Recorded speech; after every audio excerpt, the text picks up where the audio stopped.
অভিনেতা রাহুল অরুণোদয় বন্দ্যোপাধ্যায়ের অকাল প্রয়াণকে কেন্দ্র করে উত্তাল হয়ে উঠেছে স্টুডিও পাড়া। এই উত্তপ্ত পরিস্থিতির মধ্যেই আগ্নেয়গিরির মতো ফেটে পড়লেন অভিনেত্রী কনীনিকা বন্দ্যোপাধ্যায়। সামাজিক মাধ্যমে কারোর নাম উল্লেখ না করেই তিনি একটি অত্যন্ত আবেগপ্রবণ ও বিস্ফোরক পোস্ট করেছেন। সেখানে তিনি ৮ বছর আগের এক তিক্ত অভিজ্ঞতার কথা তুলে ধরেছেন, যা পড়ে টলিউডের অনেক শিল্পী ও সাধারণ মানুষ রীতিমতো স্তম্ভিত।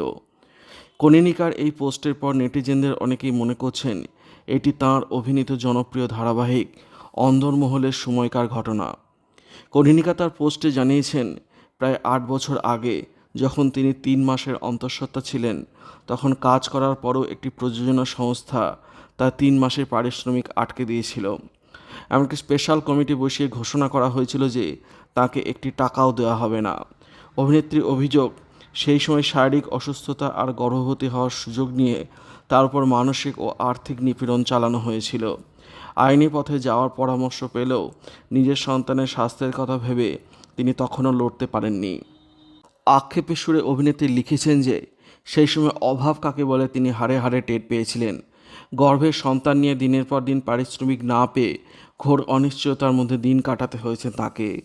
ব্যক্তিগত সেই লড়াইয়ের কথা এতদিন আড়ালেই রেখেছিলেন তিনি, কিন্তু রাহুলের মৃত্যু এবং ইন্ডাস্ট্রির সাম্প্রতিক এই অরাজকতা দেখে তিনি আর চুপ থাকতে পারলেন না। ৮ বছর আগে সেই চাপা দেওয়া ক্ষোভ আজ জনসমক্ষে নিয়ে এলেন তিনি। কনীনিকা সরাসরি নাম না নিলেও সামাজিক মাধ্যমে কমেন্ট বক্সে সাধারণ মানুষ থেকে ইন্ডাস্ট্রির লোকজন এক প্রকার নিশ্চিত যে তার তীরের নিশানা লীনা গঙ্গোপাধ্যায় ও ম্যাজিক মোমেন্টসের দিকেই। কারণ অন্দরমহল ধারাবাহিকটি চলাকালীনই কনীনিকা অন্তঃসত্ত্বা হয়েছিলেন এবং সেটি লীনার প্রযোজনা ছিল। সব মিলিয়ে টলিউডের এই সংকটে কনীনিকার এই অভিযোগ নতুন করে বিতর্কের ইন্ধন জুগিয়েছে এবং ক্ষমতার অপব্যবহার নিয়ে বড়সড় বিতর্কের জন্ম দিয়েছে। ভিডিওটি ভালো লাগলে কমেন্ট করবেন, শেয়ার করবেন।